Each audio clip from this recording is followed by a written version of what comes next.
All right, good morning, everyone. We're going to go ahead and get started this morning.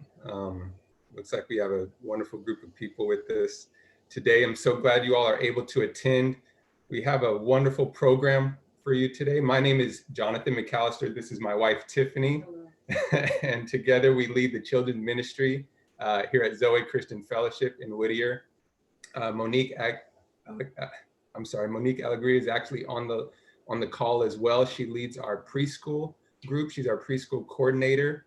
And together we lead the children's ministry. We'd like to welcome you to our first virtual parent workshop in this time of the pandemic. A lot of what we're doing is virtual.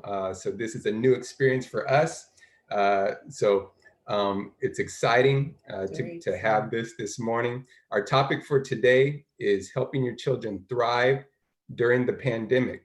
We have a wonderful panel of professionals to take us through various topics over the next hour.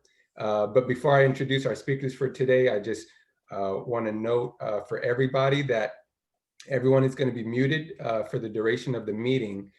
However, if you have any questions at any time, you can simply type it in the chat. And at the end of the hour, we'll take time to go through those questions and do our best to answer all of them.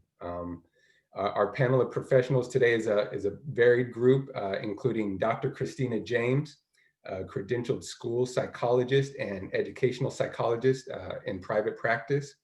We also have Dr. Valencia Mayfield with us this morning, who is the Assistant Superintendent of Academic Services for ABC School District, and Dr. Joshua Smith, who is a professor in the Torrey Honors Institute at Biola University and founder of the Solomon Center of Hope, as well as my pastor, the lead pastor of Zoe Christian Fellowship in Whittier. So we'll have the opportunity to hear from each one of them as we go through our time this morning.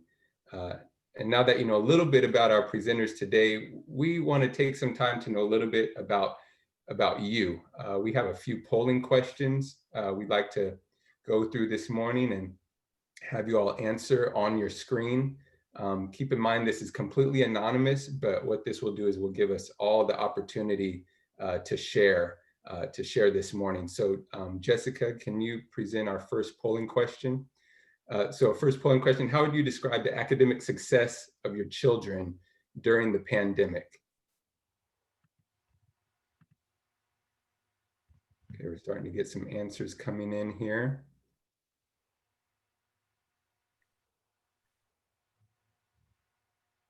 Okay, we'll give it a few more seconds, let folks respond.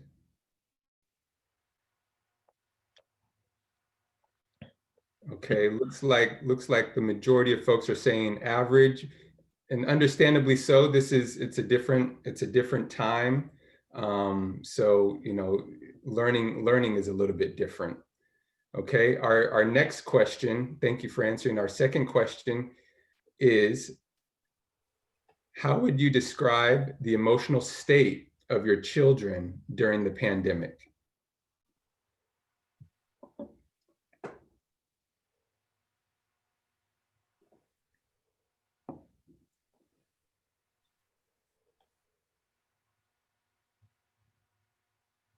Okay, we're starting to get some answers in.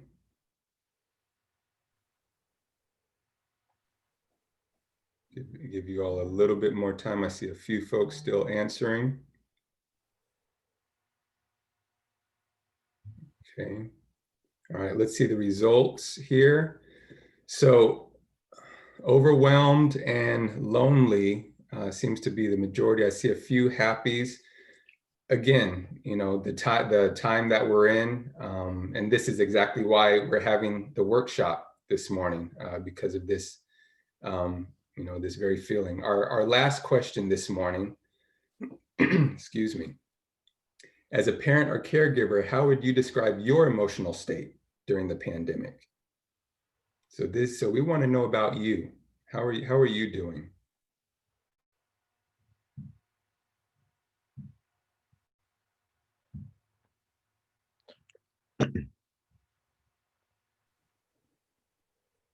Okay. Give folks a few more seconds, still waiting on a few answers here.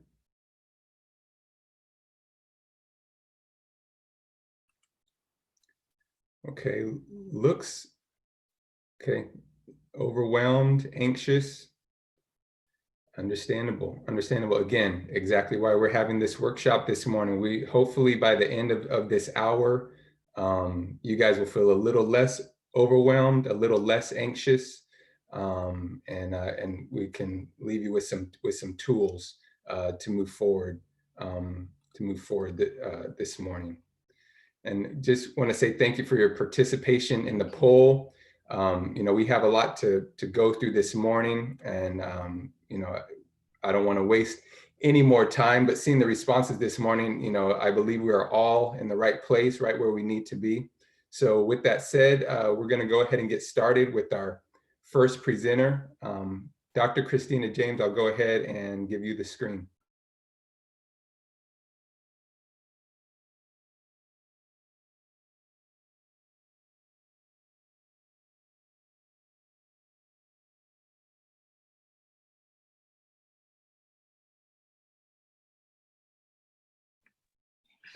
Now can you hear me? Great. Thank you. It's an absolute joy to be here with you all this morning.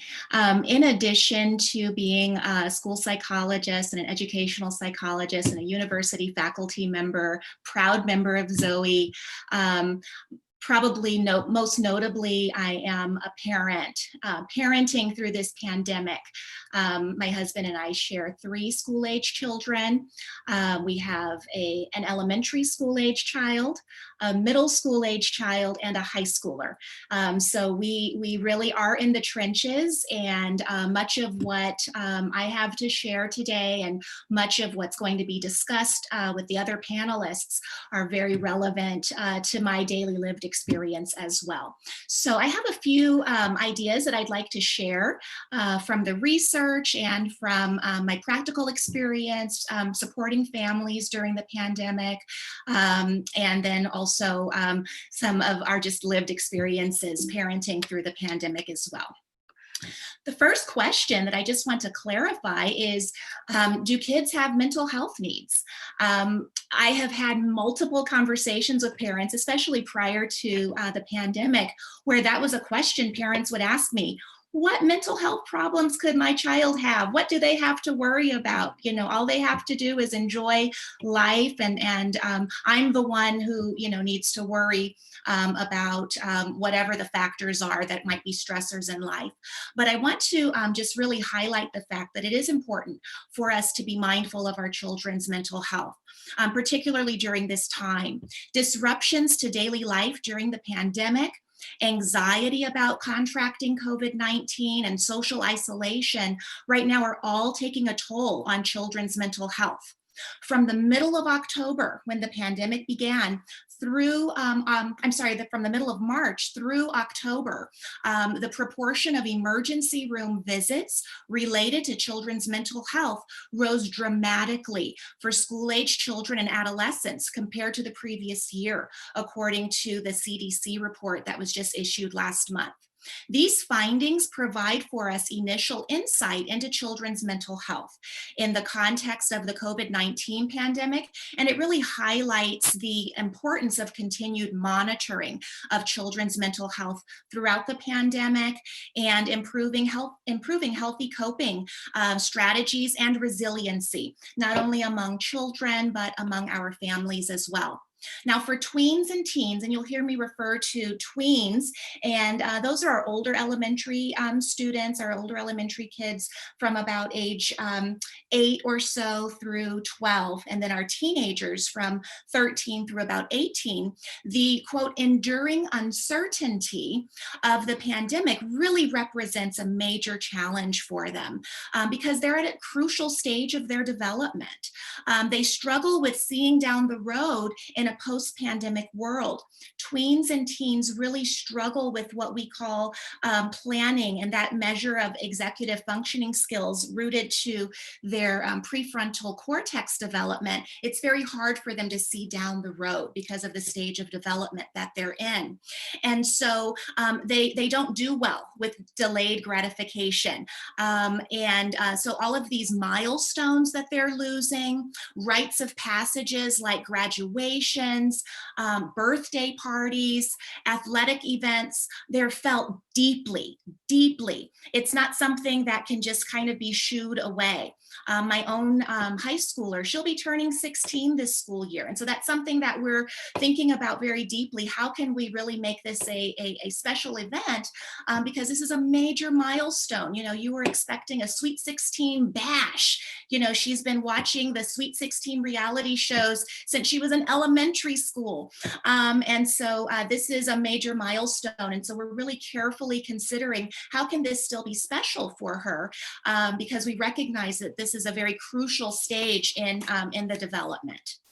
There are three main topics that I'd like to talk about during our short time together. I'm going to be moving quickly, but we will have an opportunity for some questions if there are any unanswered questions at the end of everyone's presentations. But the three topics that I'd like to really focus on in the short amount of time that I have with you are, number one, the impact of COVID's reality across children's age groups, specifically focusing on young children, school-aged and high school-age children. And then secondly, we'll be talking about some recommendations, some practical things that we need to be maybe considering in our households. And then finally, I'm going to be talking about screen time. And so there are some important statistics that I just want everyone on the call to be aware of as you're parenting your children through balancing their online schoolwork, socializing with their friends online, social media, gaming, all of those factors. So we'll talk a little bit about that as well. So for our younger children, your child may be demonstrating some very interesting behaviors that might look a little bit more immature than what you might say would be age appropriate for your child. And that can be annoying as a parent, but just know that that is very typical, and it's a coping mechanism for our children right now. What we do know about stress is that stress can actually have an impact on children even before they're born. So in utero, a child can begin to experience stress. Environmental factors can cause a child stress from even before they're born. And so of course, that would continue through a child's development throughout their life, that what's happening in their environment, stressors that are happening, they're going to be susceptible to those as well. During stressful events for young children and adolescents, this pandemic and the lockdown might have a greater impact on their emotional and social development compared with grown-ups. In one of the preliminary studies that the CDC actually recently published, it was found that younger children, ages 3 to 6 years old, were more likely to manifest symptoms of clinginess and the fear of family members being infected than other children from 6 to 18 years old. And part of this, again, goes back to their stage of development. Very young children, ages 3 to 6, they're in a concrete stage of development. So they see the world as very black and white. And so it's important that we kind of contextualize what they're seeing, what environmental elements that they're processing, how that's processing with their developmental stage, and how they're encoding information cognitively. Older children are more likely to experience inattention, and they are persistently inquiring about COVID-19. And so that kind of correlates with their stage of development. The more severe psychological conditions might look like increased irritability, increased inattention, and clingy behavior. They were all revealed by children really irrespective of their age group. So it wouldn't be unusual for children, either very young or even high schoolers, to demonstrate some of these behaviors really as a coping mechanism because of the stressors presented surrounding COVID-19. When we look at the impact on school-age children, the research is showing us that globally, the pre-lockdown learning of children predominantly impacted children through their social elements, how they're interacting with their peer group and with their friends socially. That when children are well connected, when they have strong peer relationships, that their overall learning improves because of the stage of development that they're in. Adolescents, school-age children, those tweens, within that span of development, when they have healthy social interactions, that generally creates an environment that's ripe for good, strong learning to happen.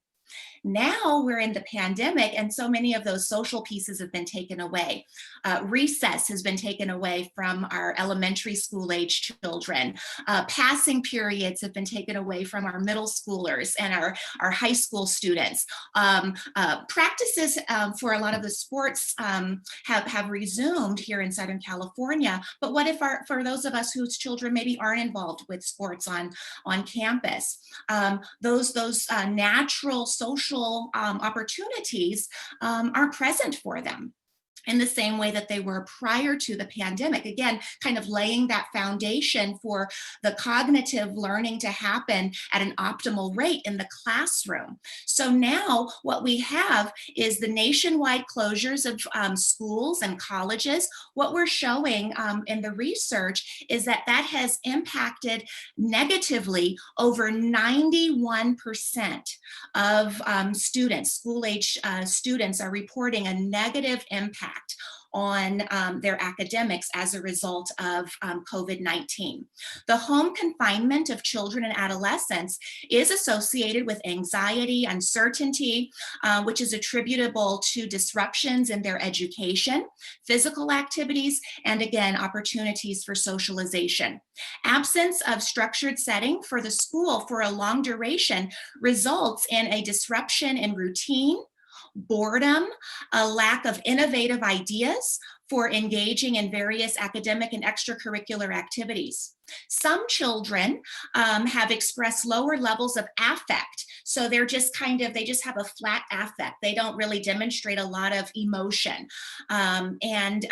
They are having a hard time because they're not being able to meet friends and not engaging in in-person school activities. And so again, what this looks like is the clingy, attention-seeking behavior. They're more reliant on their parents. Even in my own household, my very social children, they now refer to me as their very best friend, and they're on either one of my hips all day long. And so, the parent is kind of finding, those of us who have children who are demonstrating these types of behaviors, we're having to kind of fill in those gaps socially. And so that clingy behavior is the child really trying to fill in those social gaps that ordinarily would have been met through their naturalistic peer relationships, through school, through going to church, through having their sporting activities, extracurricular activities in the community. I'm going to talk a little bit about the impact on children and adolescents who have special needs. Obviously, I'm a school psychologist, so any presentation that you participate in with me, I'm going to be talking at some point about children with special needs as well, because they are my heart.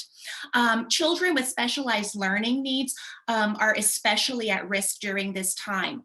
About 1 in every 6 children within the age group of 2 to 8 have some sort of other neurodevelopmental, behavioral, or emotional or learning difficulty.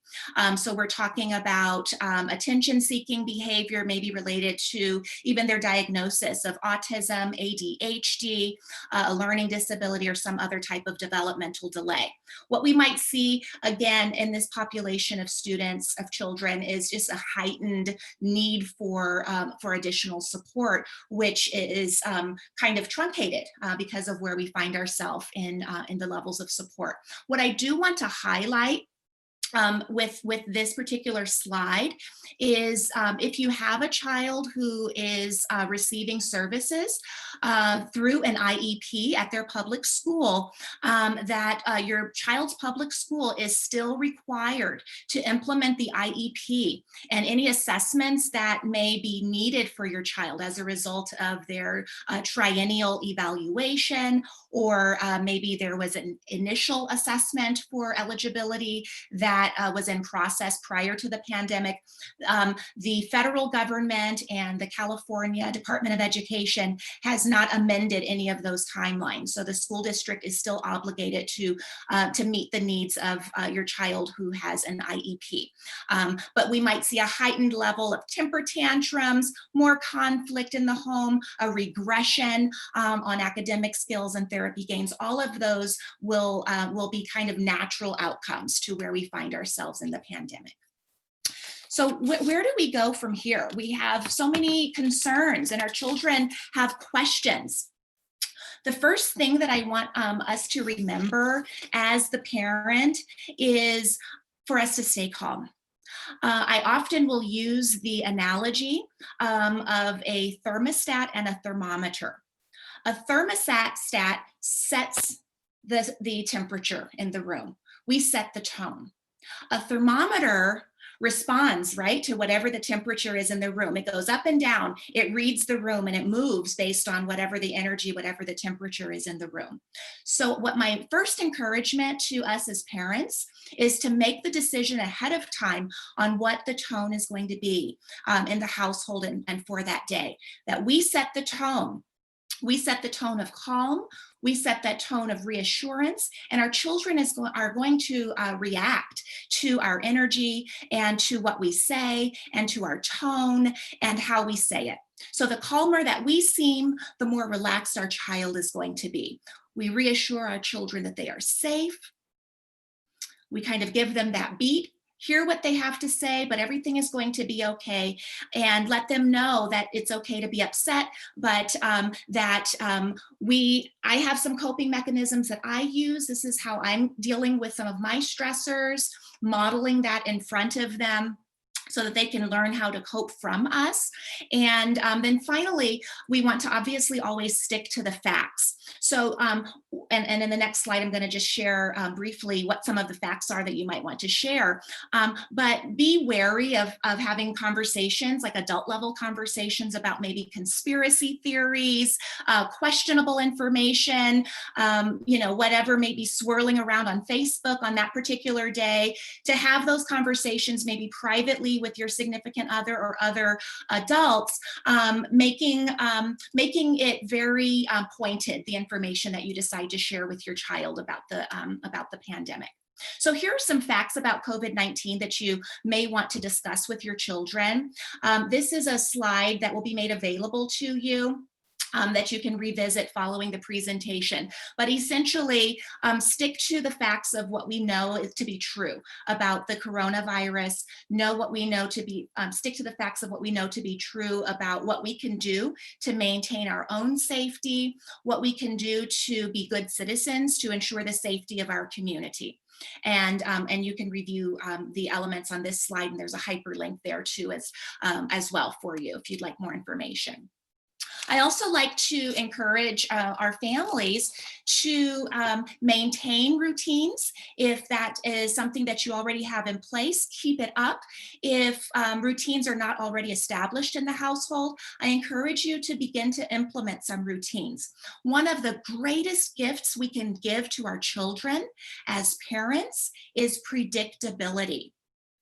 That every day has some rhythm to it, that there's some element of structure, and I know what's going to happen next. One of the greatest gifts that we can offer to our children.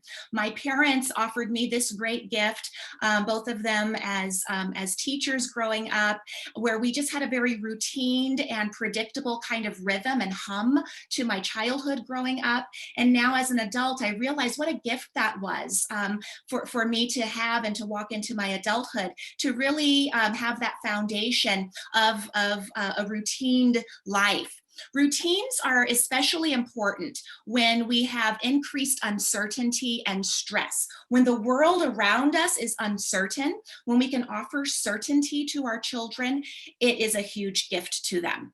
And so what we want to do is to make sure that those routines are very punctuated in the family. So we get up at the same time every day. We go to bed at the same time every day, maybe Monday through Friday, and then on the weekends, maybe there's a different routine for the weekend. We eat meals together. I encourage you to choose one time of the day that's sacred for the family. Maybe that's dinner time, like it is in my family. So every single night, as long as we're home, and most nights we're home, it's a pandemic. And so about 5 o'clock every night, we come together, we eat a meal, the television is off. We have conversations with each other. And then a lot of times what that might kind of morph into is a game night. We're playing some games together. And what's interesting is our children have kind of related that this has been one of their favorite times during the pandemic, dinner time and playing card games after dinner. I've become very, very proficient at Uno. My middle son, Harrison, and I are kind of battling for the championship. Have a goal for the week. So what is the goal that we have for this week? Maybe it's we're going to plant an herb garden, and we're going to look forward to that for Saturday. Maybe on Sunday after church, we're going to go on a hike. Maybe you're going to wash all of the cars on Saturday afternoon, and the children know that that's something that we're working toward through the week, and that's something that we have to look forward to. Spend time every day outside. Force everyone in the household to get outside every day. And it sounds so simple, but it's so important. We need our fresh air, our vitamin D. The children need to have that opportunity. Model self-care, prayer, and quiet time. So we want to always be modeling kind of what we have as our expectations for our kids. And we have to start with our care as well. A couple of more tips: make sure that we're taking the time to listen to our children and to have behavior that shows that we're listening to our children. So if our children are clearly wanting to talk to us, turn your body to face them. Make eye contact, lean in, put your phone down. Put your phone down when we're talking to our children, and really give them the full attention through your energy and through our behavior, that we really care about what it is that they have to share that's on their heart. We must be aware of what our children see and hear on television, radio, online. I really encourage you to monitor the websites that your children are involved in. Who are your children's friends on social media? That's something that we practice as well. Learn what your child already knows in that time of listening. Have them just kind of share, what are your thoughts about this? What is your perspective, about what you're hearing in the media with regard to where we are in the pandemic. Tell your child that most kids with COVID-19 do not get sick. So again, reassuring them of some of the facts, but that we can help those who could get very sick through some of the preventative measures. And then again, keep kids busy. I'm going to talk a little bit more about the importance of that. Just to revisit the topic of self-care, we must not ever forget to prioritize our needs. Remember when we used to fly on airplanes, and the flight attendants would remind us to, in the event of an emergency, put our mask on first before we help someone else. And so that analogy really rings true in this pandemic, ironically, as we put on masks. But really, I want to encourage us really to prioritize our own self-care, what that looks like for you. For me, what that looks like is prioritizing my quiet time in the morning. I must get up before my household and have my quiet time, my 2 cups of coffee, not 1, 2 cups of coffee, and have my time with the Lord, and then I'm ready to start the day. And I have to have my walk every day. I prefer to do my walk alone, and my family knows that. And then I can do an additional walk with my children and with my husband later in the day. But I have to kind of carve out a little bit of time for myself every day. And that allows me to be who I need to be for the other members of my family. Try not to put too much on your plate. Don't stretch yourself too thin. Be gentle with yourself, be gracious to yourself, and then extend that same grace with others. You know, we have to really give ourselves a break during this time. It's a pandemic, it's a lot. And it's okay to let go of some expectations, and you know, have a little bit more flexibility. And again, mental health practices are not a luxury. Carving out that time for yourself is, in this season especially, it should be a requirement that we make for each of ourselves so that we can give our children what they need in order to thrive. So I'm going to briefly talk about this notion of screen time. How much is too much? If you wouldn't mind, type in the chat about how long does your child spend on the screen outside of their school day. And you can just kind of throw those time frames in the chat, and it'll be kind of interesting to see. I have a couple of statistics for you here.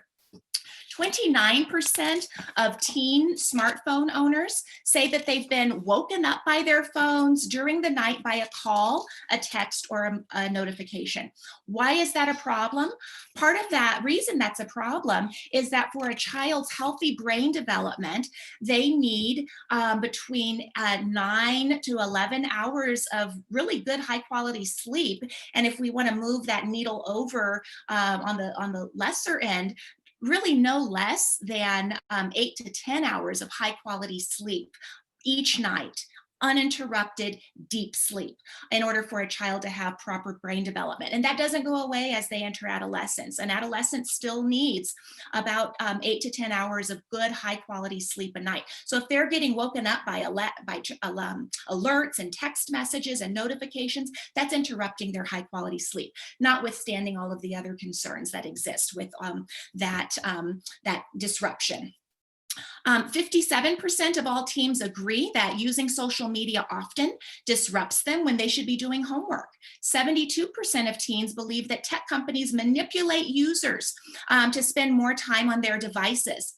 And 45% of teens now say that they are online on a nearly constant basis, that there is rarely a time that they're not connected to online activities. So this increase in technology has actually resulted in a new disorder just in the last several years. And it's a condition similar to social and other anxiety disorders. And this new disorder is actually coined social media anxiety disorder. That this increase in children spending this excess amount of time connected to media, connected to technology, is actually creating mental health disorders in our children. And what does it look like? It looks like depression, social anxiety, low self-esteem, sleep issues, even suicide. Online bullying is correlated to it, online predators, screen time addiction, lack of motivation for activities that happen offline. All of these are kind of outgrowths of this excessive amount of time that we see with children spending time connected to the activities involved with being online through their smartphone. And this is also a screen that you'll be able to have access to following the presentation today. Kids' usage during COVID-19. So in a study done by Parents Together, 48% of parents stated that their kids are currently spending more than 6 hours per day online, a nearly 500% increase from before the crisis. Now, most of us know intuitively, well, yeah, our kids are spending so much more time online now. School is online, they're talking to their friends online, you know, they're socializing online through gaming. But I know personally, I was shocked to see the 500% increase figure. With research showing detrimental impacts of excessive screen time on children's health, 85% of parents are concerned with their children's usage of apps, games, and other social media platforms. And I would venture to say here in our group today, it's probably 100%. We all are very concerned about these statistics. A full 85% of parents think Congress should include protections for kids online. We know kids are very vulnerable to online behaviors, and that has only increased during the time of COVID-19. So I didn't have an opportunity to see what some of the numbers were, but my hunch in what you added to the screen or to the chat is that many of us are finding that our children are probably spending over what the American Academy of Pediatrics recommends for screen time. So outside of the school day, the recommended amount of time from the American Academy of Pediatrics on entertainment screen time is less than 2 hours per day. And what we know to be true is that most children, I think I actually took this slide out, but most children are spending now, elementary school age children are spending in excess of 8 hours a day on social or entertainment screen time. Adolescents are spending up to 11 to 12 hours per day on entertainment screen time. Those are the current statistics. Jaw-dropping.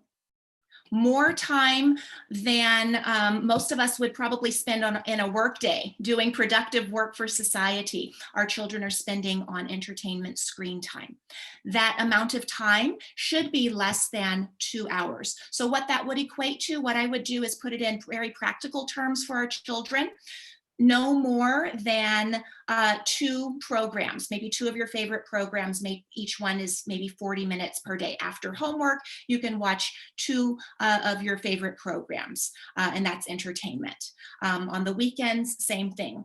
Less than 2 hours, that means we get to watch a movie, and that's our entertainment screen time. And maybe there is a menu of how would you like to allocate your less than 2 hours screen time. But what we know is that this recommendation is not followed by many of our families. And that correlates with some of what we're seeing on that previous slide, some of the more mental health challenges that we're seeing that look like severe mental health disorders associated with this increase in screen time.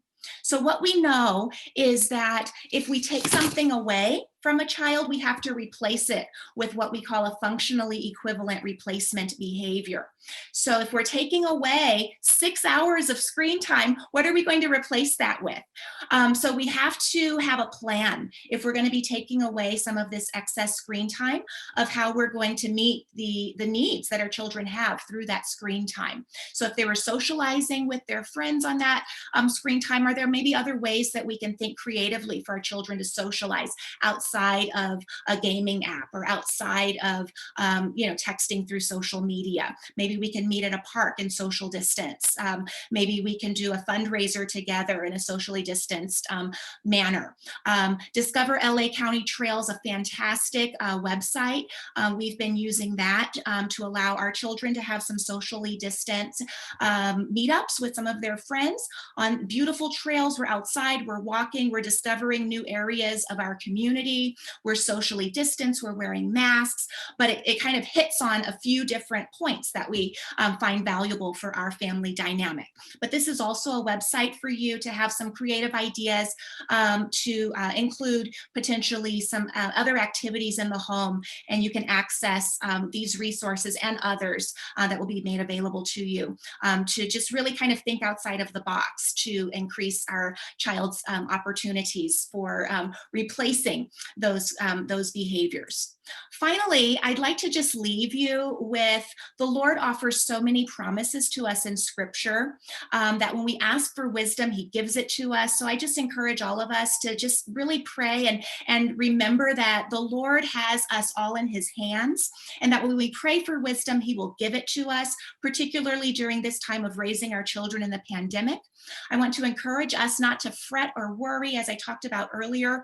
I encourage us to receive the calm and the peace and the settledness that the Lord promises through this scripture in Philippians 4:6-7, and that our children will respond and thrive to some of the strategies that we've talked about today. I want to thank you for your time. I look forward to answering any of your questions or concerns either at the end of the presentation or you can reach me here at my website. And I look forward to hearing the other panelists, and I wish you all a blessed afternoon. Thank you. Thank you, Dr. James. Thank you so much for that wonderful presentation. And then as a reminder to folks, we're already starting to get some questions coming in, so just continue to put those questions in the chat, and we'll make sure to take the time to address them at the end of the hour. Our next presenter, Dr. Valencia Mayfield, is going to talk to us about helping our children to succeed academically in the midst of this very different learning environment. Dr. Mayfield, if you may. Thank you. Good morning, families.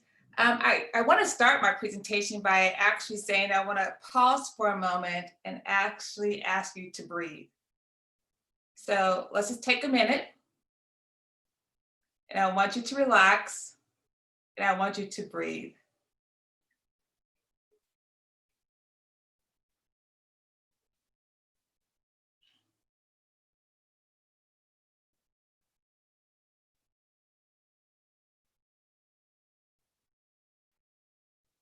Dr. Christina gave us some amazing information, and I'm so grateful that her PowerPoint is going to be made available to all of us. It's going to be a very resourceful tool for us to reflect back on.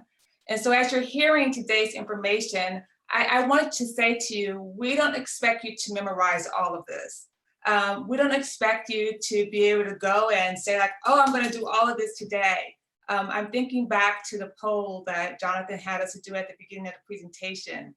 And realizing that parents are overwhelmed and are anxious. And so that's not our intent today, as you're going to hear more information from me about how to create a thriving academic learning environment.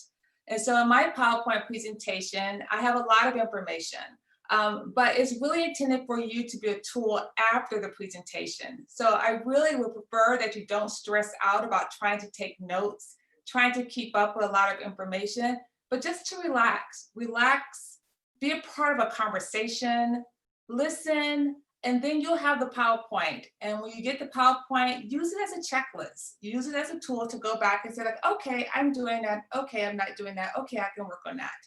And so I want you to really relax and to breathe. Let me begin by thanking the Children's Ministry, Jonathan and Tiffany, for having the courage to put on a workshop in the virtual platform about helping children thrive. And I like the word thrive because it implies that our kids can and are being successful in this virtual platform. And I also have to acknowledge Pastor Dr. Joshua. I'm so proud of him. I actually saw him grow up in children's church. And so it's really exciting to see him and Tiffany and Jonathan as now leaders in ministry. It really just makes my heart feel full. I want to begin by first saying thank you. Thank you, parents, grandparents, guardians, and parent-like ones. On March the 13th, 2020, school dismissed throughout Southern California. And we told our children a heartfelt message to say, we're sorry, but you can't come back to school.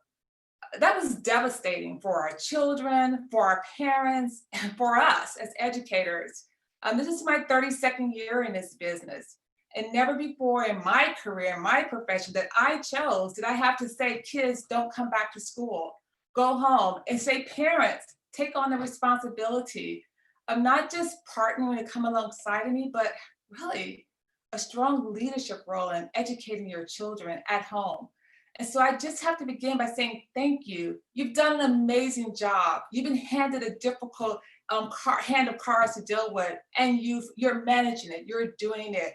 And we believe that this is going to extend for a little bit longer, you guys. So I want to say to you, stay encouraged. When I was thinking about Dr. Christina's self-help tips about your own self-care, please take care of yourself. It's so critical because potentially we're going to be at this for a while. I want to frame my presentation with these 6 big ideas. And the first one is know thy child, because there are no 2 children that are the same. And often when we hear a presentation, we all feel that, okay, I have to do that for my child. Everything that's being said is for my kid. And it's not always quite that true. Each child has different needs. Know thy child, know what's best for your child, and apply that. Take this information and act on it. Inspect your expectations. Our kids are still kids. So we have to set goals for them. We have to have structures for them. And then we have to check to see how they're doing. And if we don't expect those expectations, then it's possible that they're not going to be moving in the direction that we want them to be moving in, and they're not going to be fulfilling their, meeting their full potential. So keep in mind that as you're working through this with your children, that you still have a role to inspect what you're expecting of your child to do and how you're expecting them to perform in this virtual classroom setting. Model desired behavior. This is so important because not only did most of our children at home, but for a lot of you, you're also working from home. And guess who your children are watching and listening? They're listening to you. They're watching you. They're looking to see your habits. Is your workstation clean? Is your workstation organized? Do you check in to work on time? Do you take those breaks during the day to have a lunch break and a break away from the screen? And so your children are watching you and they're listening to those conversations that you're having with your colleagues and about your colleagues. They're listening to see it. Are you helping to solve problems? Are you a leader? Do you bring initiatives to the table? And so just be mindful that in this virtual class platform, that as much as your children are learning from home, for parents who are also working from home, your children are watching and listening to you. Remember, just be mom, dad, grandparents, the older sibling. You know, at some point you have to take off the hat of the side-by-side teacher or the partner educator and just say, I just want to be mom. Because you know what? That's what your kids need from you sometimes. They just need the mom hug. They need the dad pat on the back. They need to sit in the grandparents' laps and laugh and be spoiled and be indulged. So just be. Don't forget that while we're asking you to partner in your child's education, that we don't want you to lose sight of just being who you are. This presentation is really almost 4 months into the school year. And so a lot of the things that I'll be sharing with you, you probably have already heard and you've already put in place. And so really, I'm hoping to affirm your position today. You're either going to walk away from my presentation and say, hey, I got this. I have these things in place. Or you're going to say, I can do this. Okay, I see that checklist. I see those areas where I need to make some improvements and to kind of tighten up some things that we've been doing at home. And then I want you to feel comfortable if you say, hey, I need to elicit some help. I work outside of the home. I'm leaving my middle schooler at home, independently, expecting them to work.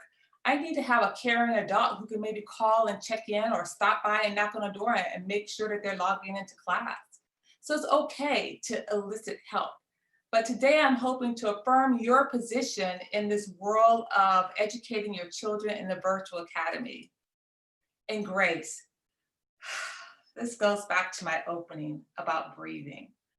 We have to extend grace. Extend grace to yourself, extend grace to our teachers, extend grace to our administrators, extend grace to our children, extend grace to our spouses, extend grace to those family members who are helping us, and receive grace.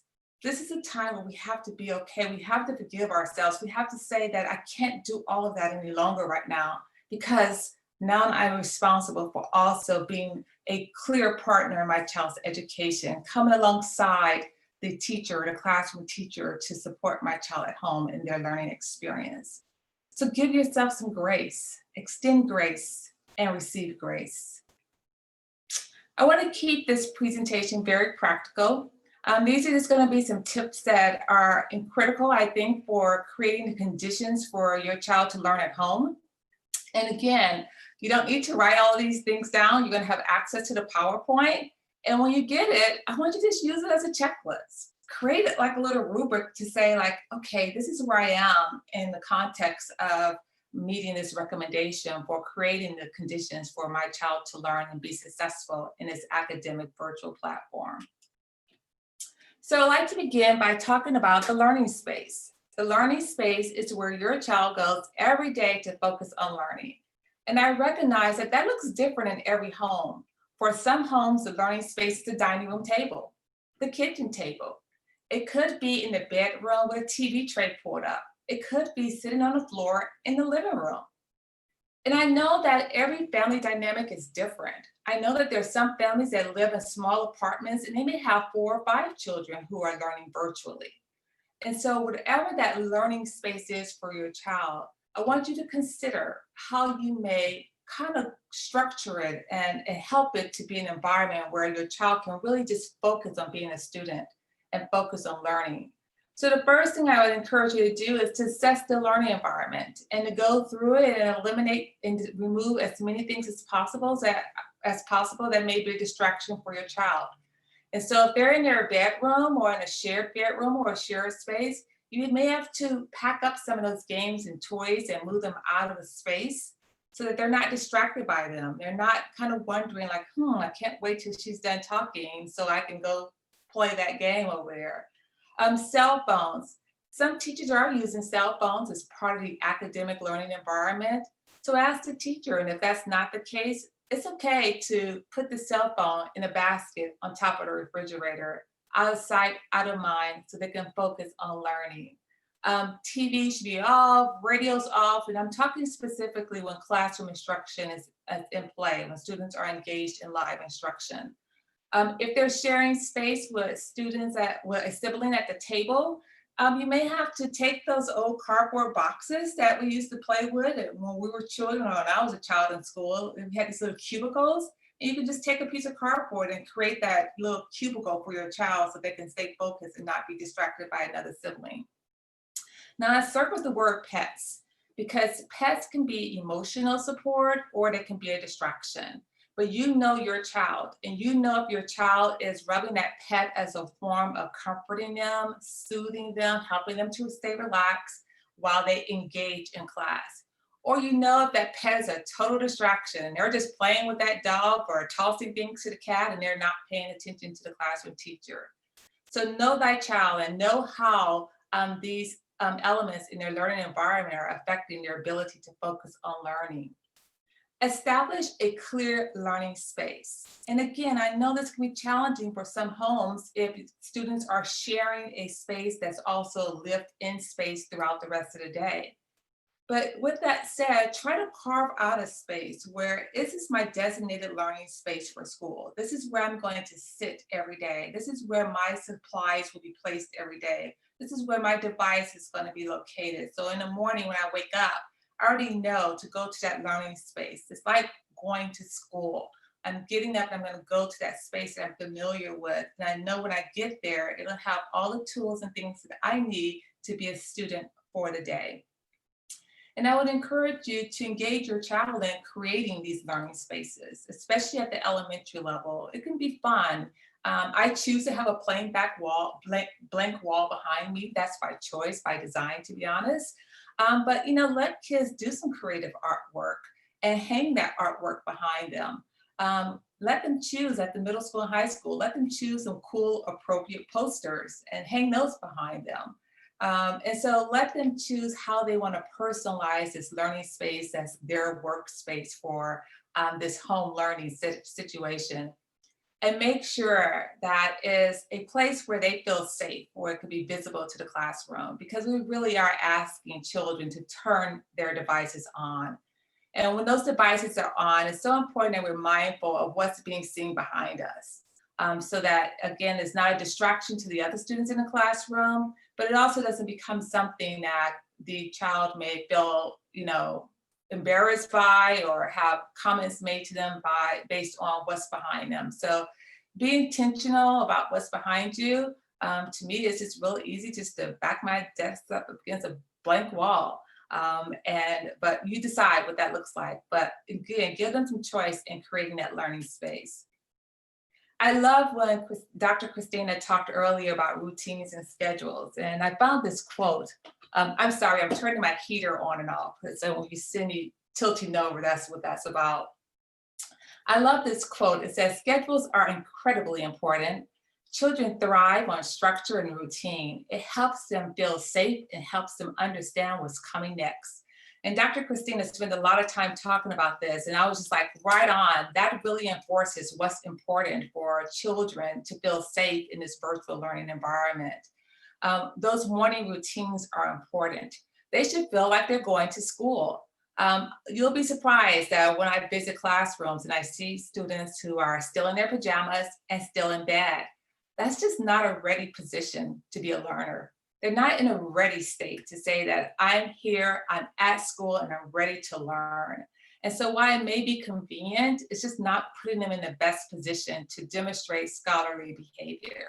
And so I would encourage you to return if you haven't, or if you are, continue those morning routines, getting dressed for school, having breakfast, pray over your children. My husband always prayed over the kids and the families before our family before we left the house every morning. And I know that now we're not necessarily leaving our home because we're, for the most part, all safer at home or staying at home. And so if you were having a routine where you prayed over your child in the morning, continue to do that routine. It's very important. It sets the tone for their day. And then say to your child, it's time for you to enter your learning space. And that's that designated space we talked about in the previous slide, where they know that this is where I'm going to sit for my 180 days of instruction for learning. Follow the school schedule. I have to emphasize the importance of that. Built into our school schedules, and again, I work for one single district, but there's plenty of districts, and for the most part, our synchronous instructional days of live instruction are very similar in that there's time where kids have live instruction and time where kids are asked to work independently, asynchronously. So for that scheduled live instruction, it's really important that kids show up on time.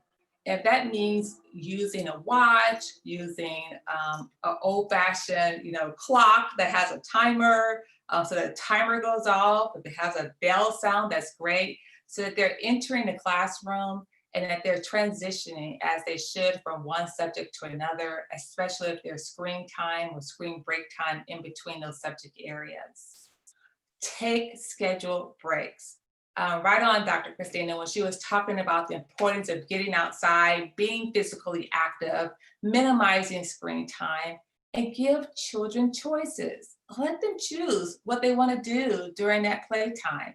They may want to pick up an instrument, they may want to go play with a dog, they may just want to kind of crash on the couch because they're exhausted. But try to get them to physically engage to the extent possible, to go outside, jump rope, shoot some basketball. Some of those activities that they can still play alone. Marbles. I had so much fun as a kid with marbles. Hula hoop. There's just a lot of things that kids can do independently where they may not have a playmate to play with, but they can still physically engage.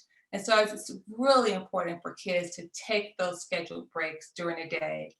And on those asynchronous days, in my district, it happens to be on Wednesdays. It's important that the routine, kids still follow the routine. They still follow the recommended schedule for that day. So they stay consistent in what's expected for them to be an academic scholar, ready to learn, prepared to learn, and demonstrating their learning.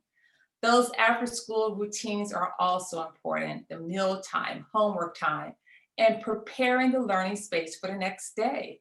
It's important that they reset their learning space, that they go and they take a look and they make sure that they have their books, their notepads, their pens, their pencils, whatever they need, their laptop, their headphones, that they have all of that already in place at their learning space.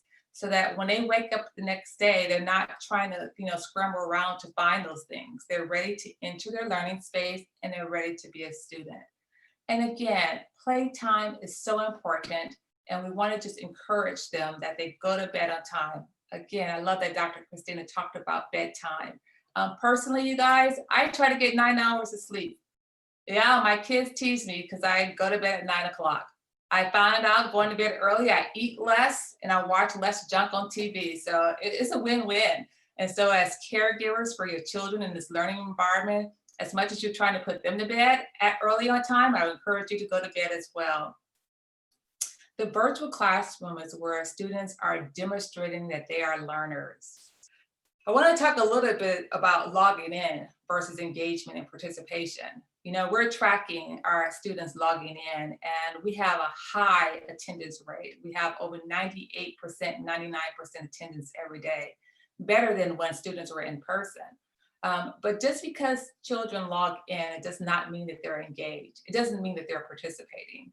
And so this is where, as a parent, it's important that when you have time to kind of be listening in at a distance, you should, because ideally you would hear your child having a conversation or speaking or raising their hand or thumbs up or showing a whiteboard, responding to questions, read aloud. And so you want to see that they're engaging, that they're participating in learning, that it's not this one-way communication, and that it's a two-way communication, that they're constantly sharing back with the teacher what they're understanding.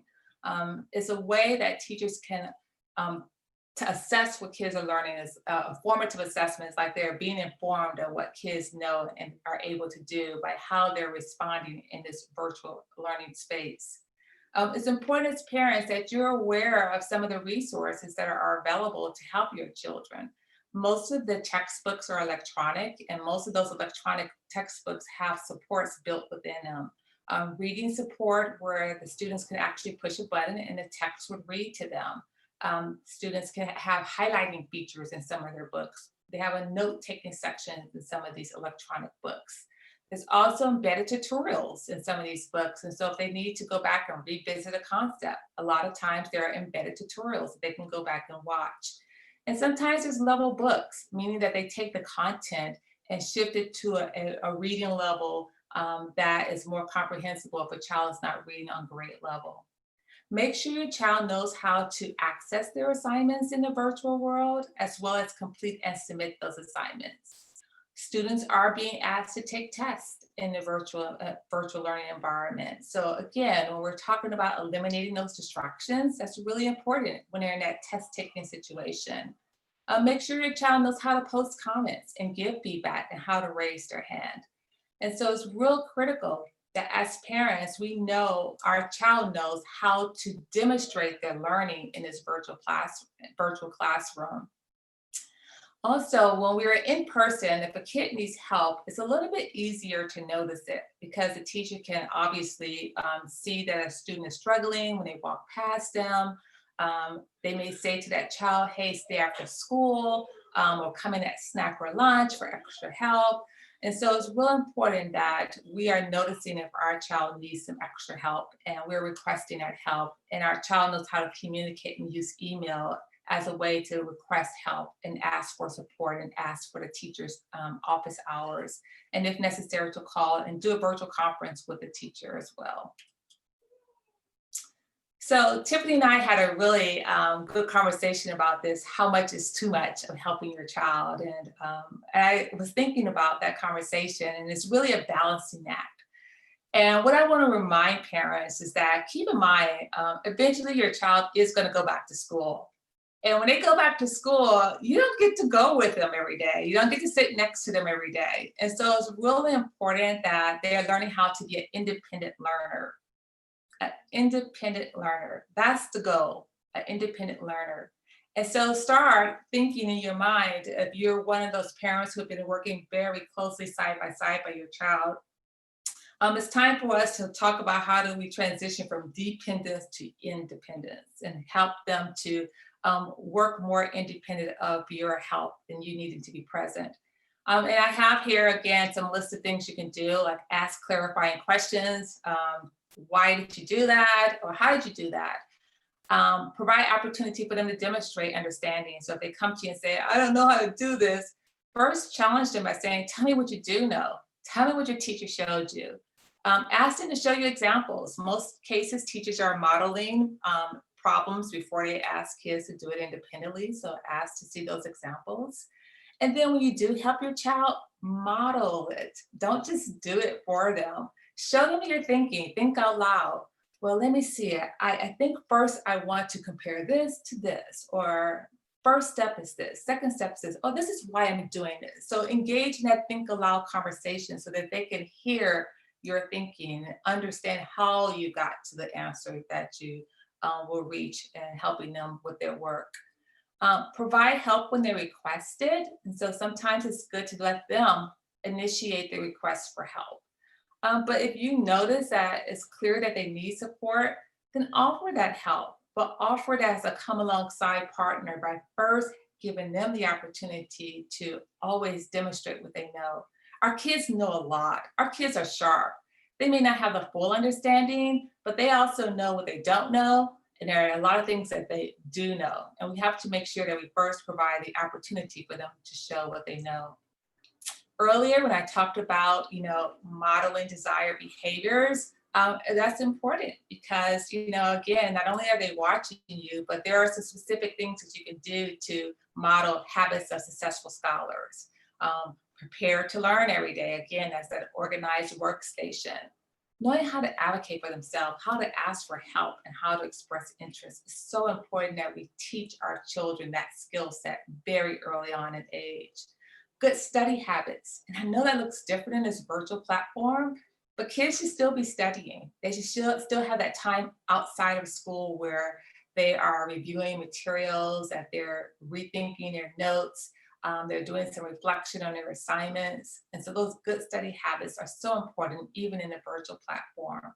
Help your child to stay connected to school. This is critical.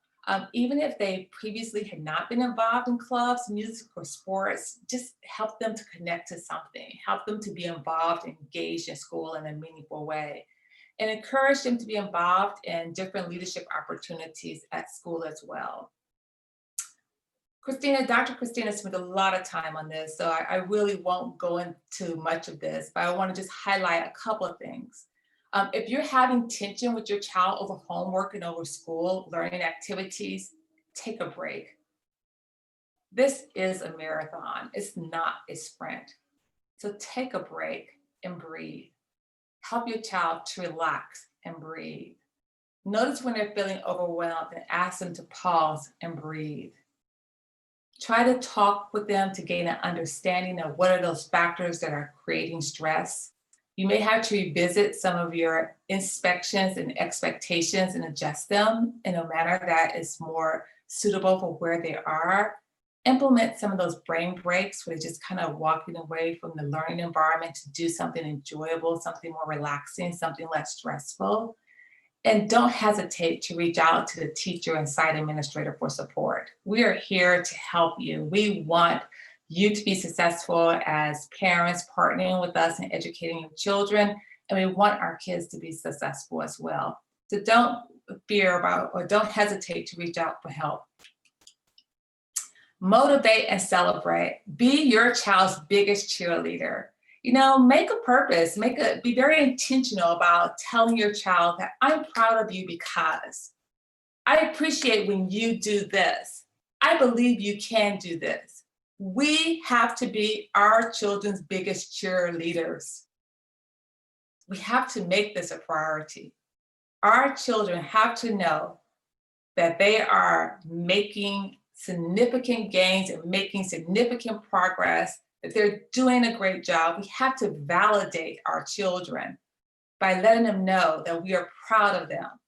And I would also encourage you, again, know thy child. If your child is a child that benefits from different types of award structures and award systems where they can earn points towards activities and things that they like to do, create those structures at your home.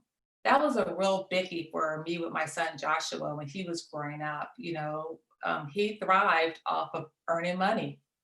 Not a bad deal, but so we always kind of built award systems around that, and it worked for him.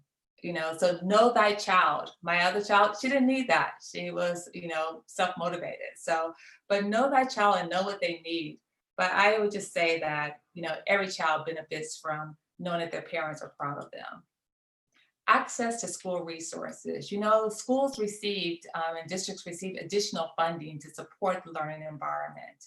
And so it's really important that you're accessing what you need. Don't just take this because it's there, because that's not the right attitude either, especially when there's families who have greater needs, but access what you need and don't hesitate to ask for certain things and ask for levels of support. And so your child should have access to a device, if needed, a hotspot, if needed, headphones. We're even to the point now that families need a desk and a chair. We're checking out desks and chairs to our families because, again, we know that that learning space is so important. I know at the elementary level, a lot of our schools are providing school supplies where kids come in and have a pickup of paper, pencil, highlighters, and things of that sort. I want you to know that school meals are free. Breakfast, lunch programs are free. Most of them have some type of drive-by window. Pick up the food. It's good food, it's healthy food. And especially if you have to run to work, at least there's something home for the kids to grab hold of when we want them to take those breaks and we want them to take that lunchtime. Schools are offering tutoring support. Some school districts are offering childcare programs. A lot of school districts, probably most of them, have some type of mental health professionals who are there to help your child if they're experiencing stress and anxiety or depression. And the teacher and school administrators are still a resource to you. They're still there to help you and to help your child be successful. As parents, you know, you're here today on a Saturday. This is the right thing and the right place to be. There's tons of workshops that are available for you. So LACO, Los Angeles County Office of Education, has a series of parent workshops. I posted their link there. But check out your district website. We've offered a lot of parent workshops in our districts, and I would encourage you to check in your own school district for the types of parent workshops that they've offered. Stay active as a parent in school council and PTA. And, you know, there may have been a time when you weren't able to be active because you worked outside the home. And so hopefully now you may have a little bit of time where you can carve out and be active in some of those school committees, because you also need to be part of a community, a hub, a support system to kind of help you through this process of parenting and being a side-by-side educator at home. Family time. You know, I wanted to inundate this page with pictures. I wanted to paint an image for you to say, family time matters. You have to carve out that quality time together and give choice of activities and put those devices aside. You'll notice if you were trying to find me on social media, I don't have a social media platform. I'm not saying that that's for everybody. I'm just saying that's for me. And so I intentionally practice putting my device aside on a regular basis. Set clear boundaries because your home is now your classroom for your child. You have to kind of say like, okay, that's your learning station. Here's our play, work, sleep station, meal station, you know, or buy those containers and pack up the learning station, make it mobile so that now we can have that dining room table for dinner. But I would just encourage you to separate school time from family time and schedule time together. Just hugs, walks, watching movies, eating popcorn, riding bikes, reading books, the things that you enjoy doing as a family. Bring those back into this learning environment. And it's so important and part of all of our health and our well-being. You know, we talk about the pandemic. It's so easy and it's so obvious, all the sadness that's surrounding us. You only have to turn on the news for a minute and literally your spirits can just go down because of the COVID cases and the deaths and the things that are happening. But I want to say this, we are thriving. We are thriving. We can thrive. And that's the silver lining. And every day I would challenge you to ask yourself, what good came out of today? What's something new that I discovered? What is something wonderful that I learned that even beyond this, I want to continue to do this? So the silver lining is something that I'm really asking all of us to search for every day. Every day. It's a way to give God grace and thankfulness to God for his goodness and his blessings because he's helping us to thrive in this pandemic. So what have you learned about your child that you're proud of? If you would just put that in the chat box, I would love to hear some of the things that you've learned about your child during this period of coming alongside them as an educator and supporting them at home and learning. And then take time to celebrate. Take time to celebrate. You know, there was another city that was mourning for its loss. And, you know, we've heard this scripture so often about, you know, God turning our beauty to ashes. But what I like is the next portion of the scripture, to all who mourn. And I use the term mourn because we are mourning the loss of something we're familiar with. I said I've been in education for 32 years and never have I been on a school campus that didn't have kids there. That lifts my day and makes me happy and makes me super proud to see what they're doing and what they're learning. Our children are mourning the loss of their friends. They're learning the loss of familiarity with school. I know that there's been COVID deaths in families. And so truly, we are a country, a city, a home that is mourning. But here's the promise that God gives us that's so amazing, that he'll take and give us beauty for ashes, joy instead of mourning, praise instead of heaviness. For God has planted us like strong and graceful oaks for his glory. This is an opportunity for us believers to let God get the glory, that despite the pandemic and despite all the devastating things that are happening around us, that believers are thriving, that we are that oak tree, that we exemplify strength, wisdom, knowledge. We are overcomers, and we're able to help others, that we're hardy, we're strong, and that we'll use our voice as an instrument of praise. Thank you so much for this time with you. We'll be here to answer any questions, and you know how to find me if I'm needed. Thank you. Thank you so much, Dr. Mayfield. Thank you for that. Obviously, there's so much important information to share this morning. We could not fit it all into a single hour, but we definitely appreciate the information that was given. If you're able, you're certainly more than welcome to hang out with us for a little bit longer. If you can give us 15 more minutes. I still want to take time to hear from Dr. Joshua, as well as answer a few of your questions. We've had a few questions posed so far this morning. Again, I just want to remind you as well that we will be posting this workshop. We're recording this workshop, so it will be posted to the ZCF website as early as tomorrow. So you'll have that opportunity to go back and view all this wonderful information, as well as share the link with your friends and neighbors and encourage them to watch it in their own time. There's a lot of stuff here that we can easily implement. Once again, thank you to Dr. Christina and Dr. Mayfield. I want to allow Dr. Joshua to share a little bit and provide some encouragement and insight to our parents this morning. Dr. Joshua. All right, well, it's good to see all of you. I want to say thank you to Dr. Christina, Dr. Valencia. I want to tell you, I know them personally, so all their ideas have been road tested with their own families. So I know their families personally, but also I've benefited from their wisdom personally.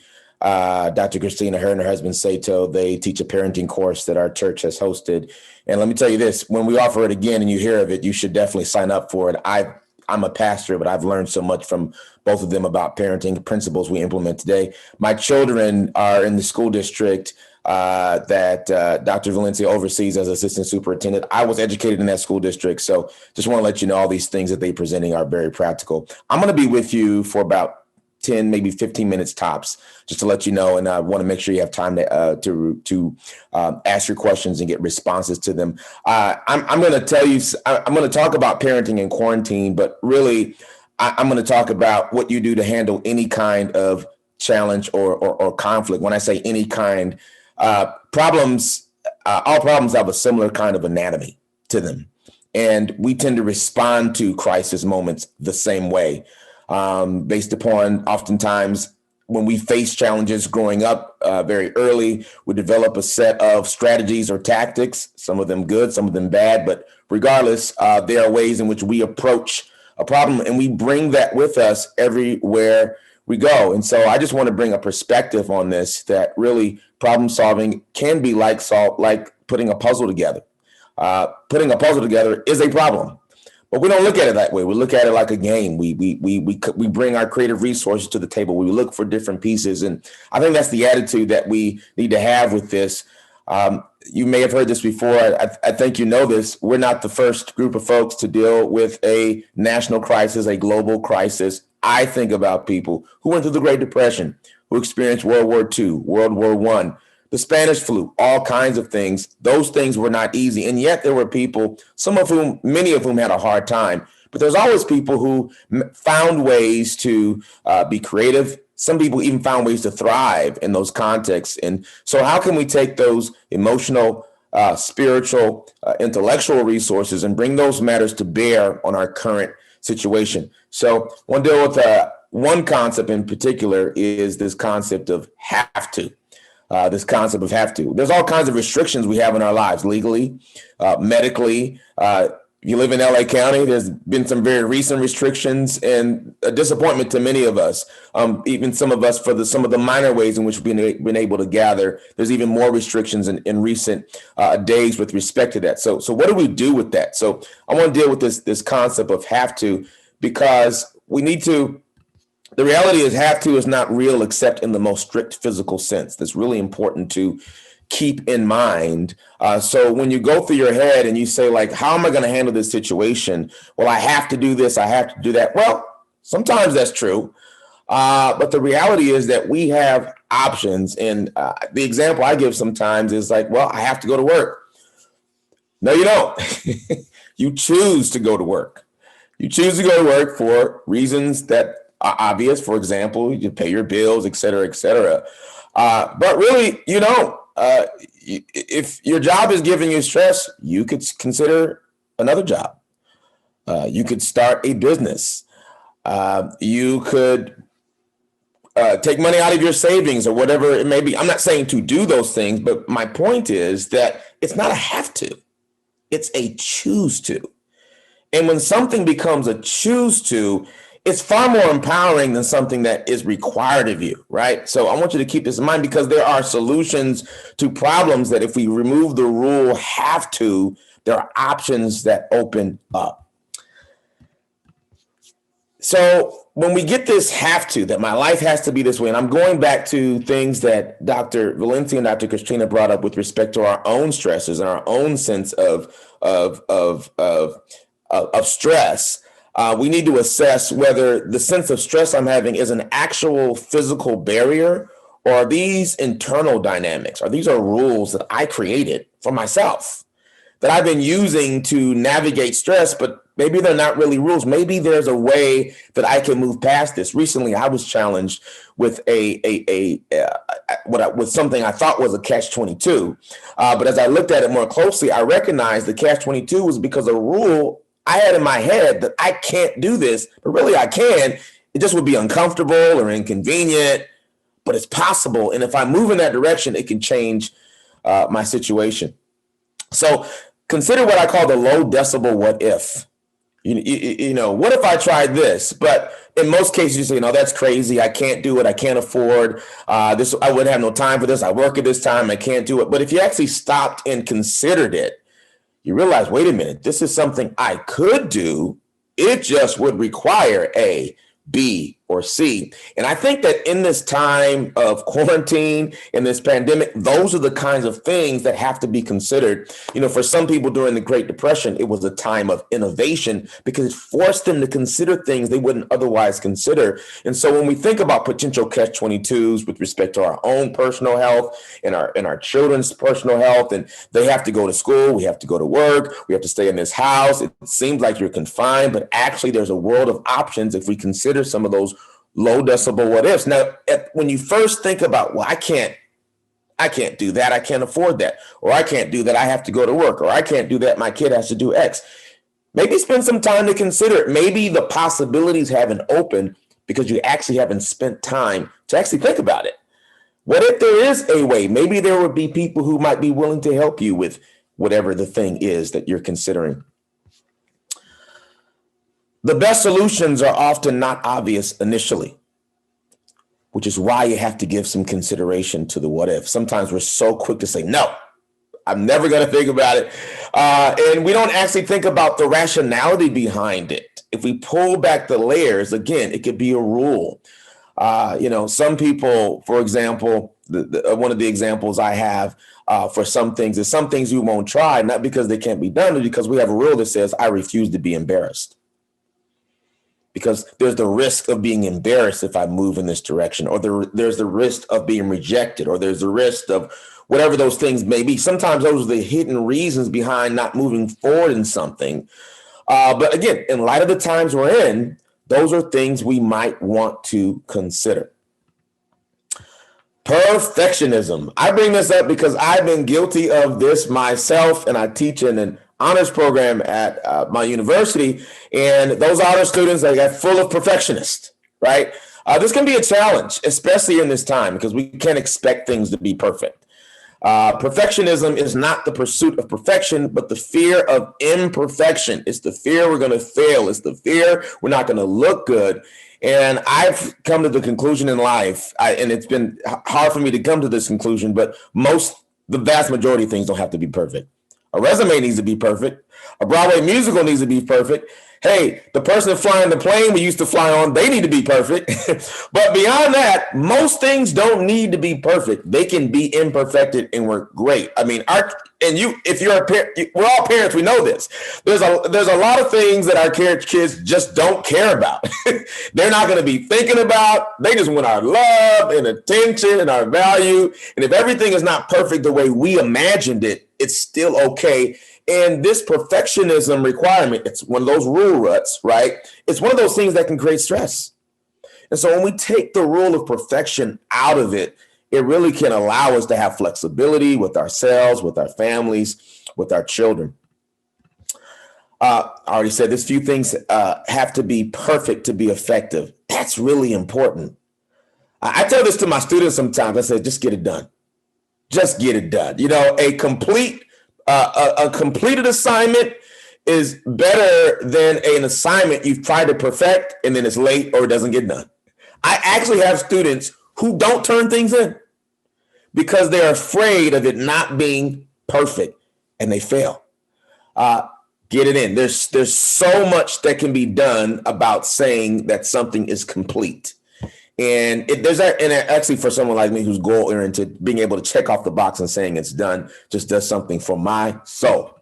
So I'm going to continue. So perfection is subjective, right? Perfection, again, a set of rules we have about why something has to be perfect, which is usually tied to other kinds of things, perception and ways in which we want to be perceived by the world that have nothing to do with being effective and being able to maximize the joy and peace in our families. Okay. Many things that go well happen in spite of their flaws, right? Let me go back to make sure I have that. So many things in life happen in spite of their flaws. I'm a testimony of this. You're a testimony of this. We are still thriving. Our society is flawed. We're in a pandemic, and yet we're going to school, we're going to work, we're parenting, and sometimes we need to celebrate the fact that we are still moving forward. I often tell my students in the semester, because it's hard. It's hard trying to, and I have freshmen too, who are experiencing their first year of college in quarantine. And I get on, I have class with them and I say, congratulations for making it to class. You know how many people quit today because they just couldn't take it? They can't take another Zoom call. They can't take another remote experience, but you're here. And in spite of all the craziness, you just finished a semester of college. So let's celebrate that. So let's remember that things can still move forward in spite of their flaws. And this is not going to be forever. We're going to look back and say, remember when we were in quarantine? Remember when we were in Zoom? And remember all the masks and all that kind of stuff? We're going to be reflecting on that. In fact, you know, one of the things that we think about the Roaring 20s, the 1920s. Well, you know what? You know, one reason why they were celebrating so much is because they were coming off of that Spanish flu. That Spanish flu from 1918 and 1920, they were ready to celebrate, right? And they were able to look back and say, we weren't doing that anymore. We're going to do that as well. So let's just keep it moving and not be overly concerned about being perfect. Okay, responsibility. I want to touch on this principle here. Again, I'm not going to keep you too long here. Responsibility, going back to this perfection issue, I want to talk about responsibility because responsibility really just means being able to respond. It doesn't mean that something is your fault, right? It's not our fault that we're in quarantine. It's not our fault that this corona issue is an issue, but sometimes we conflate the things we can't control with the things we can control. So what am I actually responsible for? What can I actually respond to versus things I really can't control? Okay, so I am able to respond to this. So yes, we're in quarantine. Yes, LA County just put on a few restrictions, and maybe, you know, Christmas is going to be have more limitations than we would imagine. But yes, I can respond to this. I'm not limited by what appears to be a limitation. And I say this, in one of the contexts in which I say this is really important. Wherever you go, there you are.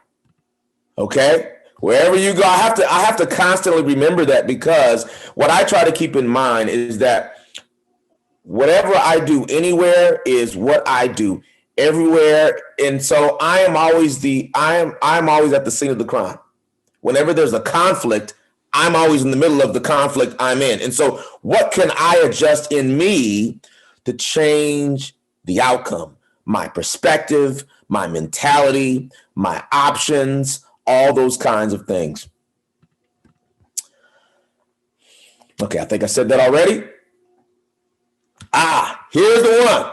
Here is the one. I heard a speaker say this several years ago, and this is what he said. He said, "What would someone else do with your hand?" Okay. Now, and the minute you think that, you can think of people who, in your same situation, would make a different choice. And if that's true, then the outcome you're getting is not inevitable. The way you're handling it is not inevitable. There is another way to approach it. Now, maybe you wouldn't do that, but the reality is that you have options, that there's a different way of showing up in the same situation that's creating frustration. You can present differently and get a different outcome. Because guess what? Just like you're experiencing other people, you have an experience of them. Hey, they have an experience of you. And when their experience of you changes, this goes back to what Dr. Valencia and Dr. Christina were saying about how we set the tone for our kids. And let me tell you, the parenting class that Dr. Christina, her husband Sato, taught, one of the big epiphanies that I got from the class, because I thought when we got into the class, we were just going to immediately start talking about tactics and help me to control my kids. And they did give us some techniques. But the course started off with us reflecting on our mindset and what we learned from being parented as a child, and how our state of mind informed our kids' state of mind, right? And so that really was an epiphany for me. So it said, but what it communicated to me is that I have the power to show up differently in a situation that seems to be outside of my control, but really it exposes that I do have some control in how I'm experiencing that. Okay, the then what principle, then what, right? So another thing that creates stress in a conflict is that we have worst case scenarios that are in our mind, but that we actually haven't played out, right? So let's go with the what ifs. What if this happened? What if this went down? What if you lost the house? What if they had to repeat third grade again? What if you lost your job? Okay, identify it. Because the reality of that worst case scenario is not as bad as what it is in your mind. And then once you identify it, guess what? It minimizes. You can actually think about, well, if that did happen, here's what I would do. I would probably do this. I mean, I wouldn't like it. It'd be uncomfortable, et cetera, but I would get through it. And this is the point. We're going to get through this. This is just a temporary pit stop. I mean, the world's going to be different than it was before, but it's not going to be this forever. And whatever worst case scenario may emerge, there's actually responses to it. And once you tell your mind that, you say, you know what, I don't want this to happen, but I have an idea of what I would do if it would happen. And so it minimizes some of that stress. All right, I already mentioned that you prepare for. Okay, so managing your state. I'm almost done here. Okay, so all of these things that I'm talking about in terms of recognizing that we have emotional, intellectual, spiritual resources to respond to situations that would otherwise seem like we can't control, they all have to do with managing our state of mind, right? And you know, we talk about in church about the fruit of the Spirit and the kind of state that we want to pursue. The Spirit produces the most powerful states, and we know what they are: love, joy, peace, patience, kindness, goodness, faithfulness, gentleness, self-control. These are things we can choose to be, even when we're waiting in line and it's been an hour and the person still hasn't gotten to what we need them to get to, or even when our kids are frustrating us, or even when we're frustrated because we've been in the house too long, or we're frustrated because our job is doing X or Y. I'm not saying it's easy to go here, but I'm saying it is a place we can choose to go. And in doing that, by changing our state, what happens is it is contagious. Your state is charged with power and is contagious. Just the very thoughts you're thinking, the very attitude you possess. It may seem like nothing, but it actually shifts the atmosphere. Your state can shift the atmosphere. I just said that. The person with the most powerful state wins the room. Let me say this. They've done studies on people with respect to, they've had, I don't know how they find an angry person. I don't know how they find a depressed person, but they find them and they put them in a room and they get some other people to go into that room and they have you feel something out so they know what state you're in and what state they're in. And then they go in. So a bunch of people go into a room with an angry person. But no one can talk to each other. Right? And they're just in there. And then when they come out, the people who weren't angry became more angry. They did the same with the depressed person. The person who wasn't depressed became more depressed because the depressed person or the angry person, their attitude was actually contagious. Same with our households and our families. Our attitudes are contagious. And so when we take stock of those things, we can inform the context of our space. This is the last area here, self-talk. Our state. One of the ways you know what your state is to know what things we're telling ourselves. And there's far more conversation going in our heads than there is coming out of our mouths. The words you say to yourself reflect the spirit influencing you, what happens. And so one way to find out what you're saying to yourself is to think about what you're feeling and then to ask yourself why you're feeling that. And as you pull back the layers, you're going to hear a script. You're going to hear words that are going through your mind that are energizing the feelings that you're having. And then you begin to say, well, why am I saying that to myself? Is that true? Is this real? Okay, because whatever that talk is, and that talk may be something that may be the voice of an adult you heard when you were 8, or that may be the voice of a teacher you had when you were 15, or that may be the voice of a coach or whatever it is, but it's just playing on repeat in your head, and it's triggered by the conflict, and it's shaping your attitude. Some things to consider here, and this is the last couple points here with these questions. How do you talk to yourself? What phrase do you most often say or think, verbally or in your head? We're not going to actually discuss this. These are questions. How can you align or adjust to what God says about you? So for me, among many other things, going to the scripture and resetting my thoughts, resetting what I'm saying to myself, what's saying with my mouth, that affects my state, which affects the atmosphere, which affects my family. I know my lovely wife, Marcy, and my kids appreciate when I'm in a good mood. So with that, I will leave it there and I'll give it back to Jonathan. Thank you, Dr. Joshua. Thank you for sharing that. Thank you to all of our presenters this morning, and thank you to our guests this morning for taking the time to attend this workshop. If we simply applied even a portion of what was presented this morning, I believe we can make a great difference in our households. For sake of time this morning, and I appreciate all of you for staying on the line with us, we're going to go ahead and conclude for the morning. There were a few questions that were posted earlier. What we'll do is, in addition to posting the recording of this workshop, we'll also provide the questions and the answers to you. So you'll get those in a few days from us. But again, thank you so much for joining us today. And I also want to share with you that you are welcome to join us every Sunday morning on the zcf.org website for our children's ministry service at 9 a.m. and 12 p.m., as well as our main Sunday service at 10:30 a.m. I just want to say God bless you. I hope that you found this helpful, and I hope that you share the link with your friends and family. And thank you again to our guests our guests this morning, Dr. Christina James, Dr. Valencia Mayfield, and Dr. Joshua Smith. God bless you. Have a good day, everybody. Thank you, everyone.